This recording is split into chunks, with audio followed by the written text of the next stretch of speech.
Good morning, everyone. As you can see behind me, I am not in Chicago. I am in San Francisco. And one of my lessons this week is what am I looking at? And what am I looking for? And what are you looking for in your life versus what are you actually seeing?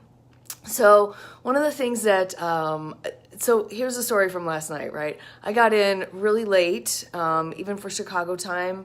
It was like 11:30. Oh, it was 11:30 here by the time I actually checked in. So that's 1:30. And any of you who know me know that 10 o'clock is my bedtime, and I pretty much shut down around 8:39. Those are not my best time of the day. This is my best time, like between 4 in the morning and 7 or 8, 9, 10, 11. Those are my good times. So last night I got in and I saw, I'm gonna turn this around really quick. All I saw was a parking lot and a bay. And I'm like, oh yeah, this is a bay room. This is a great bay view. Awesome.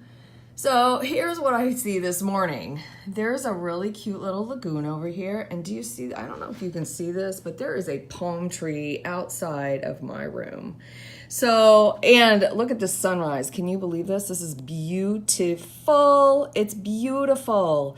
So, what was I looking at last night? Besides being tired, which is never a good place, right, for any of us, besides being hungry, which is also generally never a good place, but I was looking at the I have noticed this little pattern that has crept up in my life over the last, I don't know, 2 or 3 weeks, that's what I'm looking at. And I am the eternal optimist, and I generally will see the positive in just about everything. So I want to ask you, are you looking at, I know my voice is terrible.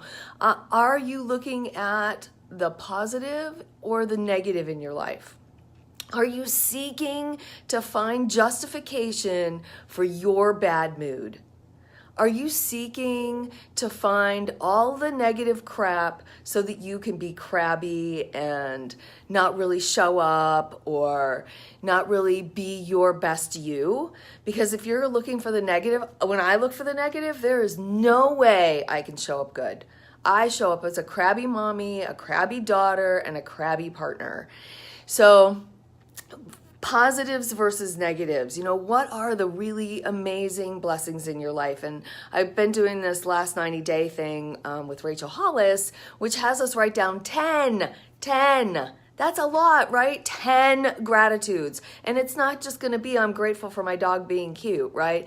By the 7th or 8th day, you're really looking at different pieces of your life to find gratitude in.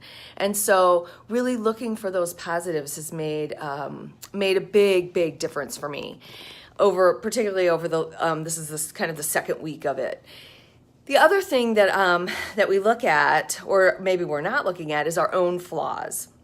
And when we're in this space of really looking for, look at this sunset behind me. Oh my gosh, it's beautiful.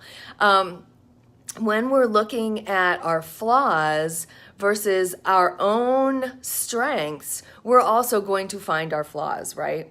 That's what we're going to find because that's what we are looking for. And hey y'all.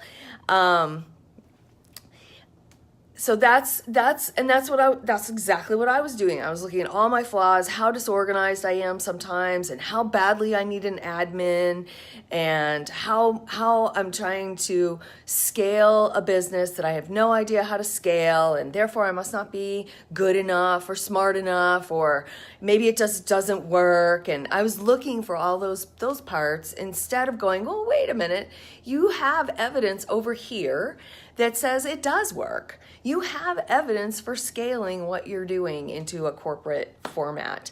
So, and then being afraid to scale, right? Because if I change my business model, what happens to my current model? So So those are some of the things that you also may be doing to yourself. Oh, I couldn't stick with the Rachel Hollis thing, so I just gave up. Or I couldn't stick with my Optavia plan or my newest diet, so I just gave up. Instead of bringing it to the table, instead of saying, hey, you know what? Okay, so I had a donut for breakfast. That doesn't mean I have to screw up the whole day. And yeah, we all have flaws. We are all going to have a moment or a time or a period, just like I've had. Just so that's why I'm sharing this, because I think sometimes you guys think I'm perfect out there. I don't know, but I'm just so not.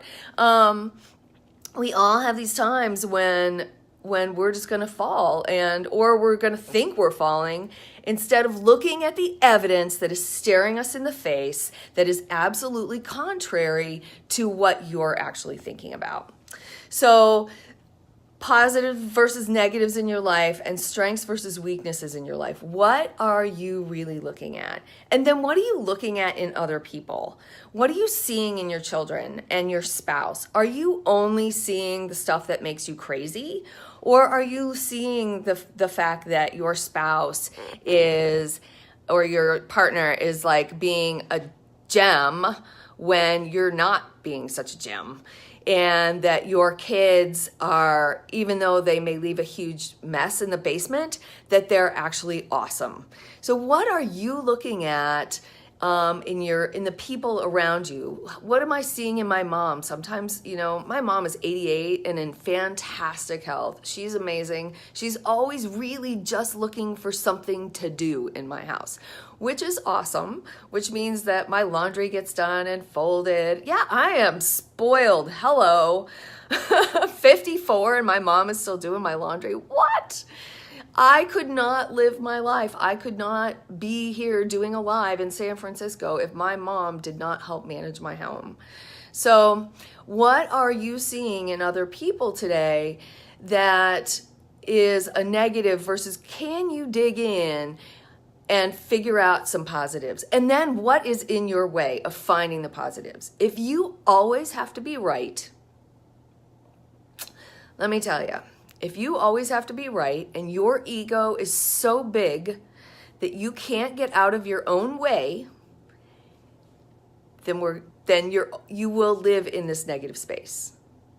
Always having to be right, always having to feel like you're on top of it, and not being vulnerable is going to land you in negative world. And Brené Brown, who you also know is one of my favorites, has just come out with a new book called Dare to Lead.